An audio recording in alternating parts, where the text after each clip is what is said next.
Did you know Japan just built a train station in only 6 hours? Yes, you heard that right, 6 hours. Welcome to Hatsushima Station in Japan, where a small, rural train stop has just made history. This is the world's first 3D printed train station, and it's a total game changer. The project was led by West Japan Railway Company and construction startup Serendix.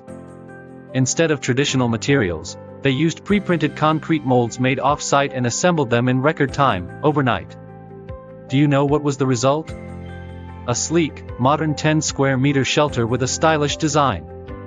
While it may not have seats yet, it's already serving over 500 daily passengers.